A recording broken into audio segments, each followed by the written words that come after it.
Get ready. 3, 2, 1, start. The next question that I would like to deal with is the paragraph in the President's address relating to the progress made in our economy, in our agricultural sector, in our industrial sector, in our foreign trade, etc. Sir, you were pleased to read out to us a very large list of the achievements of the Congress government during the last decade and the important targets which have been achieved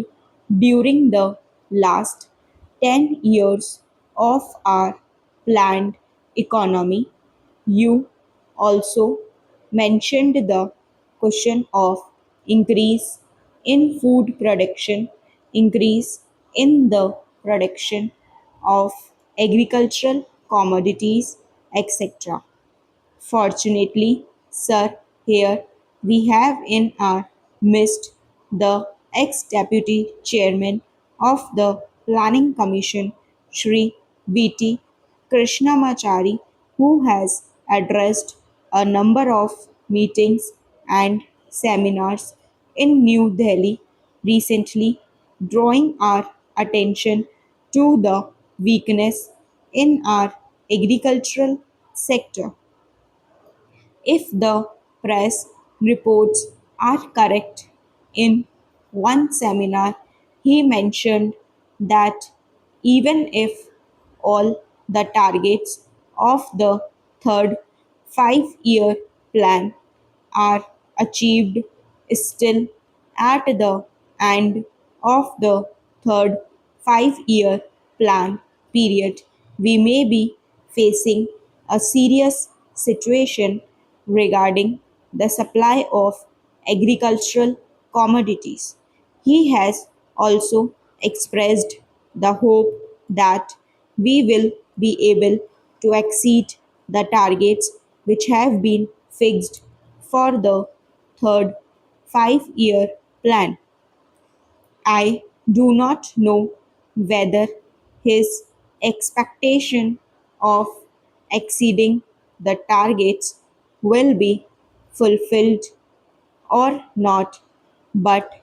it is quite clear that we have not been able to give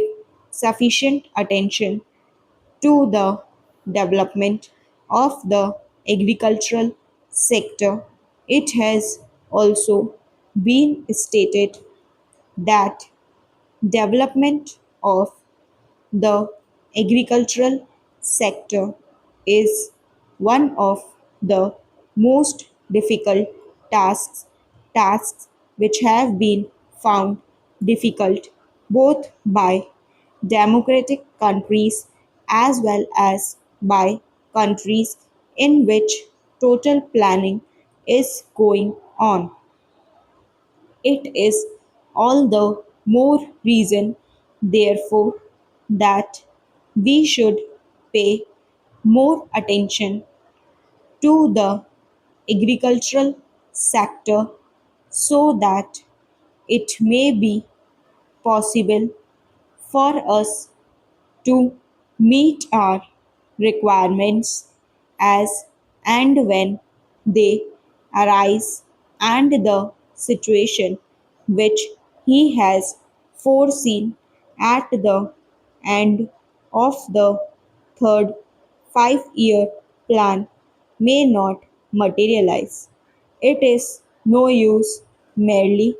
taking refuge behind some of the figures which have been compiled and narrating the progress which has already been achieved. We are happy that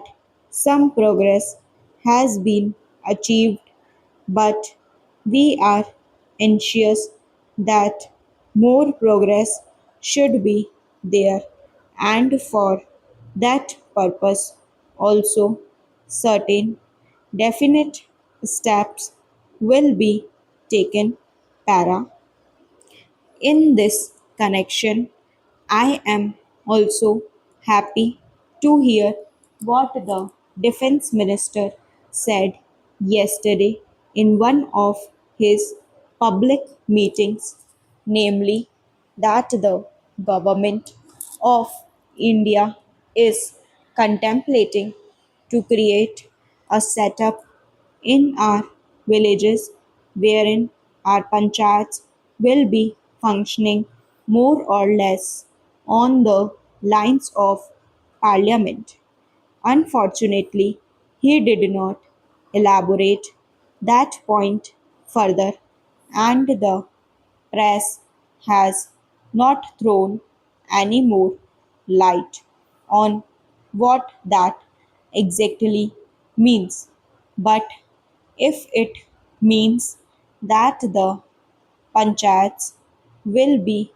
in charge of the resources that are available in the villages, that they will be in a position to determine how best the productive efforts in the villages are to be directed, and in what direction determine what targets are to be achieved, and when the production is there and there is a surplus to be exchanged with other centers in the country, that the panchayats will have their say in the matter on what terms this surplus will be exchanged with other centers in the country, then I think a very valuable step forward in the direction of building our economy on a decentralized basis will have been taken. Para. We have always taken the view, sir, that if planning is to succeed in our country, and if there is not going to be any regimentation of our productive activity and forces, what is necessary is that the common man should have a voice in determining the economic policies and in formulating the economic plans of development, and should have also his say in determining on what terms a village or a group or an industry should be working for the development of economy as a whole. In other words, some amount of competition, some amount of bargaining power is to be generated in the lowest strata of our society and in the lowest rung of our economy, so that with the help of that bargaining power, under the overall influence and policy of the Planning Commission, it may be possible for us to develop our economy in a manner which satisfies both the interests and the requirements of the nation, as well as the aspirations of the people. When people feel that they also have their say in the formulation of policies and programs, and that such policies and programs are not something which is dictated from New Delhi, but are those which have been worked out by their own efforts, and as a result of their own deliberations to that extent. These plans are a part of their efforts in the development of their regions, of their own crafts, their own industries, and their own skills stock.